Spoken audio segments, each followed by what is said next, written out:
Yes, students, today we are going to discuss the chapter 8 Silk Road at the page number 80 as you can see on the book. So we have already read the earlier account and now we are going to sum up the chapter today. So once he saw that I was going to leave, Satan left me to return to Lhasa.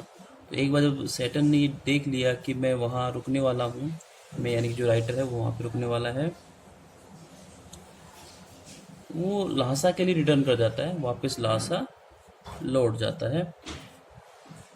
This happens as a Buddhist he told me, और as a Buddhist उसने मुझे बताया, he knew that it didn't really matter if I pass away, कि इसी बात से खास फर्क नहीं पड़ता है कि अगर मैं पास अवे डाई, कि अगर मैं मर भी जाता हूँ तो इससे भी कुछ फर्क नहीं पड़ता है.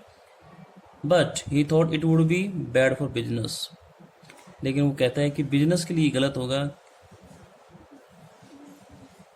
बिजनेस पर्पज से ये चीज़ गलत होगी. लेकिन हम रिलीजियस वे भी कहते हैं, तो अगर कोई रिलीजियस कोरा करते वक्त आपकी जान भी चली जाती है तो कोई मैटर नहीं होना चाहिए. एज ए बुद्धिस्ट ऐसा उनका मानना था. Darchen didn't look so horrible, Darchen इतना हॉरिबल नहीं था जितना कि हमने हॉर के बारे में सुना. After a good night sleep it was still dusty, ये भी डस्टी एरिया है, फुल ऑफ डस्ट, धूल मिट्टी वहाँ पे बहुत है. Partially derelict and punctuated by heaps of rubble and refuse. तो ये भी पार्शियली आंशिक रूप से डिरेलिक्ट है, अबंडेंट प्लेस है, एक फॉरसेकन प्लेस है जिसके बारे में ज़्यादा नहीं पता लोगों को, या लोग इसमें ज़्यादा रहना पसंद नहीं करते हैं. तो ये अबंडेंट एरिया है, छोटा हुआ एरिया है. And punctuated by heaps of rubble and refuse, और कहीं कहीं ये पंक्चुएटेड है, ब्लॉक्ड है by heaps of rubble and refuse. Rubble और रिफ्यूज जो कचरा है वो कहीं कहीं मिल जाता है. But the sun shone brilliantly in a clear blue sky, ये कहीं कहीं ब्लॉक्ड है, पंक्चुएटेड है बाय रबल एंड रिफ्यूज, कचरे से, गार्बेज से. But the sun shone brilliantly in a clear blue sky and the outlook across the plain to the south give me vision of the Himalaya. और इस area में जो सन है, जो सूरज है, सूर्य है, वो शॉन करता है, शॉन फॉर्म, ब्रिलियंटली, शाइनिंगली, अच्छी रोशनी वहाँ पे होती है. In the clear blue sky and the outlook across the plain, और जो आउटलुक है अक्रॉस द प्लेन, मैदानी भाग का, to south gave me a vision of the Himalaya. तो उस तरफ देखने से लगता है कि एक विजन, एक दृष्टि पड़ती है हमारी हिमालय की तरफ. Commanded by huge snow capped mountains, और ये कमांडेड है, कमांडेड यानी कि full of huge snow cap mountains, snow cap, बर्फ से ढकी हुई जो माउंटेन की छत है या रूफ हम कहते हैं, गुरला मंदा था. With just a wisp of cloud suspended over it's summit, एक और समिट है, एक और पीक है, एक चोटी है. विद जस्ट ए विस्प होता है ग्रुप ऑफ या फिर कोई बंडल ऑफ क्लाउड्स की, कुछ मुट्ठी भर क्लाउड्स, बादल वहाँ पे सस्पेंडेड रुकते हैं ओवर इट्स समिट, चोटी के ऊपर दिखाई देंगे आपको. समिट होती है पीक या चोटी. The town had a couple of rudimentary general stores selling Chinese cigarettes, soaps and other basic provisions.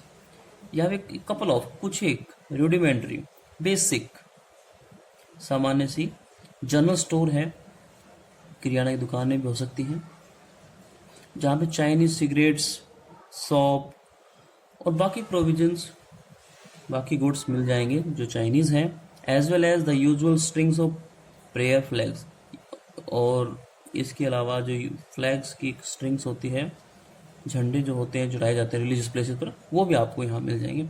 In front of one man gathered in the afternoon for a game of pool, और इसके भी सामने कुछ एक man gather होते हैं, इकट्ठे होते हैं आफ्टरनून में, for a game of pool. Pool game होता है बिलियर्ड्स, लाइक दैट.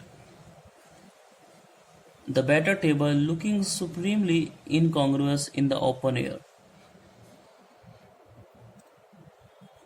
जो यहाँ टेबल है वो बैटर्ड है, टॉर्न है, टूटी फूटी है और सुप्रीमली इनकॉन्ग्रुअस लगती है, मैचलेस लगती है, बिल्कुल कोई उसका मैच नहीं होता इस गेम से और टेबल से, जो बिल्कुल खुली हवा में रखी हुई है।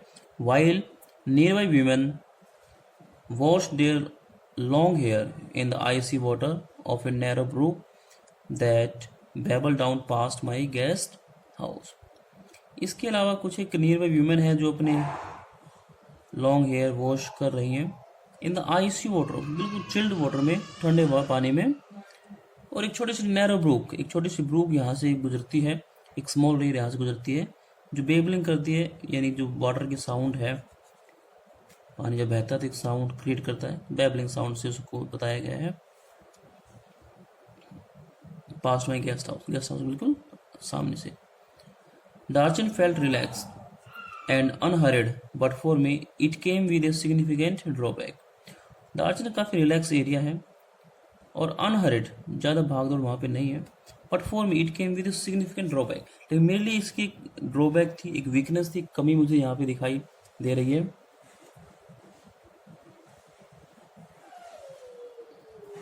Let me remind from this place. तो हम यहाँ बात कर रहे थे कि यहाँ कुछ एक रूडिमेंट्री जनरल स्टोर्स हैं, कहीं कहीं स्ट्रिंग्स ऑफ आपको फ्लैग्स मिल जाएंगे, कुछ एक शॉप के सामने कुछ एक मैन गैदर होते हैं, वहाँ पे एक बैटर्ड टेबल है, टॉर्न टेबल है जो कि बिल्कुल मैचलेस से दिखाई देती है, और सामने ही कुछ एक वीमेन अपने हेयर वॉश कर रही हैं जो कि आइसी कोल्ड वाटर है। एक छोटी सी ब्रूक, छोटी सी रिवर यहाँ से, स्मॉल रिवर यहाँ से गुजरती है, बैबलिंग करती हुई, ग्रम्बलिंग साउंड करती हुई गेस्ट हाउस के बिल्कुल सामने से। डार्चन फेल्ट रिलैक्स, तो डार्चन बिल्कुल रिलैक्स है, अनहरिड प्लेस है, लेकिन मेरे लिए इसकी एक सिग्निफिकेंस है, एक इंपॉर्टेंस ड्रॉबैक से भरी पड़ी है, एक वीकनेस मुझे यहाँ दिखाई दी। देवर नो पिलग्रिम्स, क्योंकि वहाँ पे पिलग्रिम्स कोई नहीं है, रिलीजियस प्रोसेशन में जाने वाले लोग कोई भी नहीं है, धार्मिक तीर्थयात्री हम उसे बोलते हैं, वो कोई भी यहाँ पे दिखाई नहीं दे रहे।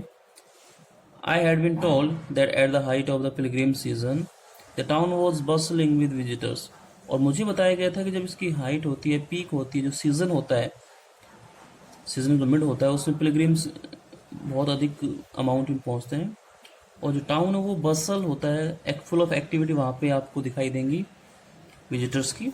Many brought their own accommodation, और बहुत सारे विजिटर्स अपने खुद के एकोमोडेशंस, रहने के स्थान लेकर, रहने के स्थान तो नहीं, the whatever the things that are required to accommodate like tents और edibles, potable water like that. So all these things they took with them, enlarging the settlement down its edges as they set up their tents which spill down on to the plain. तो वो इनकी settlements को enlarge करते हैं, जो बस्तियाँ हैं उनको बढ़ा देते हैं, जो सेटलमेंट्स हैं, बस्तियाँ हैं उनकी, एट द एजेस, जो किनारे हैं इस गांव के आसपास, and they set up there tents, वहाँ वो अपने टेंट्स लगाते हैं, which spill down on the plain, और ये प्लेन तक पहुँच जाते हैं, मैदानी भाग तक। I had timed my arrival for the beginning of the season, और मुझे लग रहा था कि मैं बिगिनिंग में आ गया हूँ, सीज़न के बिल्कुल बिगिनिंग में आ गया हूँ, अभी पिलग्रिमेज स्टार्ट नहीं हुई है। But it seemed I was too early, लेकिन अब मुझे लग रहा है कि मैं बहुत जल्दी आ गया था। One afternoon I sat pondering my option over a glass of tea in Darchen only cafe. Darchen का एकमात्र कैफे है, वहाँ बैठ करके अपने ऑप्शंस पॉन्डर कर रहा है, म्यूज कर रहा है, थिंक अबाउट कर रहा है। आफ्टर लिटल कंसिडरेशन आई कंक्लूडेड दे वर सीवियर लिमिटेड, और एक कंसिडरेशन के बाद, एक डेलिब्रेशन के बाद, सोचने के बाद में उसने कंक्लूड किया कि जो ऑप्शन थे वो सीवियरली, एक्सट्रीमली लिमिटेड थे, तुच्छ ही थे, थोड़े ही थे। Clearly I hadn't made much progress with my self help programme on positive thinking, हालांकि उसे अभी तक अपनी पॉजिटिव थिंकिंग का जो सेल्फ मेड प्रोग्राम है उससे कोई हेल्प नहीं मिली है। In my defence it hadn't been easy with my old sleeping difficulties, but however I looked at it. जो डिफेंस में हम वो इन माई डिफेंस, जो राइटर अपने डिफेंस में कहता है, it hadn't been easy with all my sleeping difficulties, कि जितनी डिफिकल्टीज स्लीपिंग में हो रही है उतना आसान काम नहीं था। But however I looked at it, उसने उसे मैनेज किया। I could only wait, the pilgrimage trail was well trodden, तो उसे वेट कर सकता था तक जो पिलग्रिमेज वाली जो ट्रेल थी, जो रास्ता था पकड़नी थी, वो वेल ट्रोडन ना हो जाए। But I didn't fancy doing it alone, लेकिन वो इतना इमेज नहीं कर पा रहा कि वो अकेला कोरा कर पाएगा। The kora was seasonal because parts of the route were liable to blockage by snow. और ये एक सीजनल चीज़ है क्योंकि जो रूट्स हैं वहाँ के कोरा के वो ब्लॉकेज हो जाते हैं कुछ एक सीजन्स के अंदर, तो थ्रू आउट द ईयर ये पॉसिबल नहीं होता। I had no idea whether और not the snow had cleared, और उसे ये भी क्लियर नहीं है कि स्नो क्लियर हुई हुई है या फिर नहीं। But I wasn't encouraged by the chunks of dirty ice that still clung to the banks of Darchen's brook. अब दार्चेन्स की जो ब्रूक है, छोटी नदी है, उसमें जो चंक्स दिखाई दे रहे हैं, पीसेस ऑफ डर्टी आइस दिखाई दे रहे हैं, वो अभी भी क्लिंगिंग है, लटके हुए हैं। इसका मतलब जो स्नो थी वो क्लियर नहीं हुई। Since Satan had left, I hadn't come across anyone in Darchen with enough English to answer even this most basic question. और जब से सेटन वहाँ से छोड़ के गया है, उसे कोई भी ऐसा व्यक्ति मिला नहीं है दार्चन में जो इंग्लिश में उसको आंसर कर सके। वो बहुत ही बेसिक जो क्वेश्चन है उनके भी आंसर वो नहीं कर पा रहे हैं। बेसिक क्वेश्चंस का भी आंसर देने वाले कोई नहीं है, इंग्लिश स्पीकिंग पीपल नहीं है वहाँ पे। Until that is, I met Norbu. जब तक कि वो नॉर्बू से उसकी मुलाकात नहीं होती है, एक one more character. The cafe was small dark and cavernous. Cavernous है, बिल्कुल गुफानुमा है, गुफा की तरह, like a cave with a long metal stove. वहाँ पे एक मेटल का स्टोव है बड़ा सा, that run down the middle, और बिल्कुल मिडल में रखा हुआ है। The walls and ceiling were read in sheets of multi coloured, और जो वॉल्स है और जो सीलिंग्स हैं वो घिरी हुई हैं in sheets of multi coloured. Let me turn the page.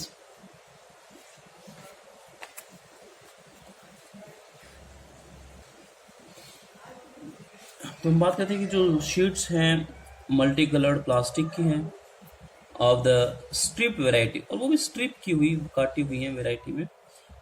Broad blue red and white, that is made into stout voluminous shopping bags sold all over China. और ये बनाएगी स्टाउट, मजबूत, जो वॉल्यूमिनस है, voluminous folds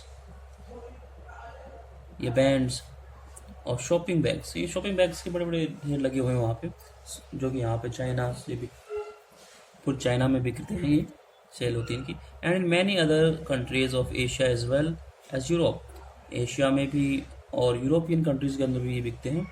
as such plastic must rate at one of China's most successful export along the Silk Route today। और ये China का most successful export item है जो दूसरी कंट्रीज के अंदर एक्सपोर्ट किया जाता है, भेजा जाता है, सेंड किया जाता है through the silk road today, आज भी। The cafe had a single window beside which I had taken up position so that I could see the pages of my notebook। तो विंडो यहाँ पे है, सिंगल विंडो है, और वहाँ पर पोजीशन बना ली अपनी बैठने की, जहाँ से वो बुक के पेजेस या नोट पर उसके पेजेस वो देख सके। I had also brought a novel with me to help pass time. वो सारा एक नॉवल भी ले आया था क्योंकि लॉन्ग जर्नी है, और ताकि पास टाइम करने के लिए, टाइम को स्पेंड करने के लिए उसका यूज कर सके। नॉर्बू सा my book when he came in and asked with gesture if he could seat opposite me at my रिकेट table. और जैसे ही नॉर्बू को मैंने देखा तो मैंने उससे वो जेस्चर किया, एक इशारा किया कि क्या वो मेरे बिल्कुल अपोजिट वाले जो टेबल है उस पर बैठ सकता है। टेबल जो कि रिकेटी है, रिकेटी वीक है, कमजोर सी टेबल है, not strong. You English, he inquired after he had order T. जैसे उसने चाय का ऑर्डर किया उसने इंक्वायरी की, पूछा। Ask me, I told him I was, और मैंने बताया कि yes I was English. And we struck up a conversation, और उनकी कन्वर्सेशन स्टार्ट हो गई, बातचीत शुरू हो गई। तो उन्होंने एक कन्वर्सेशन स्ट्राइक अप की। I don't think he was from those parts because he was wearing a wind cheater and metal rimmed spectacles of a western style. मुझे लगता नहीं था कि वो चाइना से बिलोंग करता है, क्योंकि उसने एक विंड चीटर पहनी हुई है। विंड चीटर हम यूज़ करते हैं हवा से बचने के लिए, कोल्ड एरिया में स्पेशली। और एक मेटल का रिम वाला, मेटल की फ्रेम वाला एक स्पेक्टिकल उसने पहना हुआ है जो कि वेस्टर्न स्टाइल में आता है। He was Tibetan, he told me, और उसने बताया कि वो तिब्बतियन है। But work in Beijing at the Chinese Academy of Social Science, और वो बीजिंग में काम करता है, Chinese Academy of Social Sciences में। In the Institute of Ethnic Literature I assumed he was on some sort of field work, और मुझे लगा कि इथनिक लिटरेचर को में वो काम करता है तो जरूर some sort of field work, किसी प्रकार की फील्ड वर्क में है, जो वक्त पे वो आया हुआ है, वहाँ पर रिसर्च के लिए आया हुआ है। Yes and no he said, I have come to do the kora, कि यस हाँ भी और नहीं भी। वो यहाँ पे कोरा के लिए आया हुआ है, परिक्रमा के लिए आया हुआ है।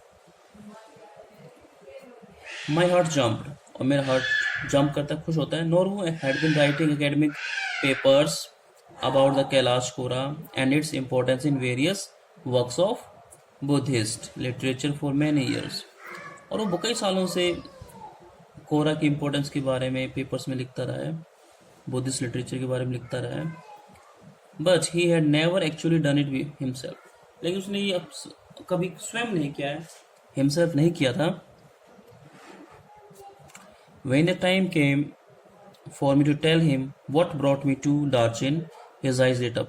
और जैसे ही मैंने बताया कि मैं यहाँ क्यों आया हूँ, यानी ये वो यहाँ व्यक्ति वहाँ पे क्यों आया था दार्चन में, उसकी आईज लिट अप होती है, आंखों में रोशनी आ गई। He felt happy, he could be a team, तो we could be a team, अब हम एक टीम बन चुके थे। ही सेड एक्साइटेडली, बड़ा खुश होता है, एक्साइट होता है।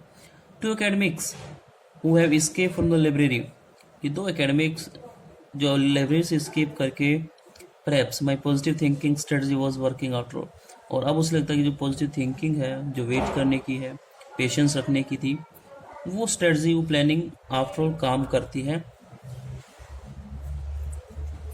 My initial relief eight meeting Norbu, और मेरी जो इनिशियल रिलीफ थी एट मीटिंग नॉर्बू, नॉर्बू से मिलने के बाद, who was also staying in the guest house, was tempered by the realization that he was almost as ill equipped as I was for the pilgrimage.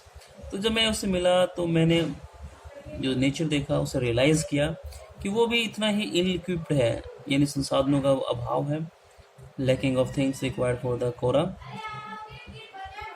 As I was for the pilgrimage.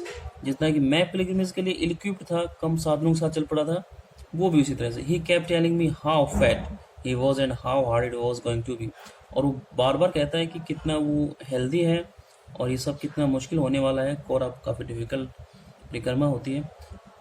Very high up he kept reminding me so tiresome to walk, और बार बार remind कराता है कि चलना बहुत मुश्किल है। ही wasn't really practising Buddhist, और वो कोई प्रैक्टिसिंग बुद्धिस्ट नहीं है, कोई मॉन्क नहीं है। It's transpired but he had enthusiasm and he was of course Tibetan.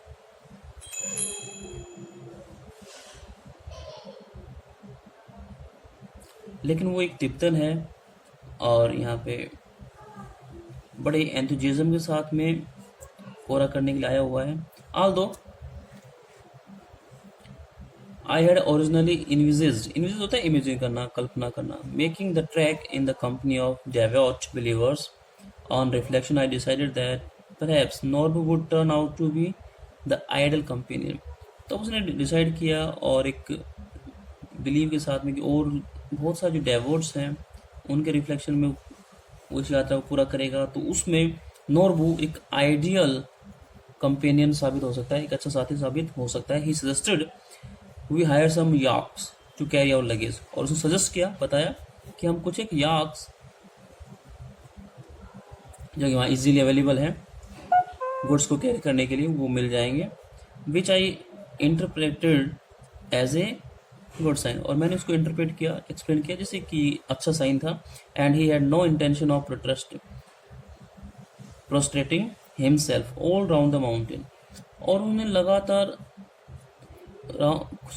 पैदल चल करके माउंटेन की परिक्रमा करने की आवश्यकता नहीं थी, या उसका इंटेंशन ऐसा नहीं था।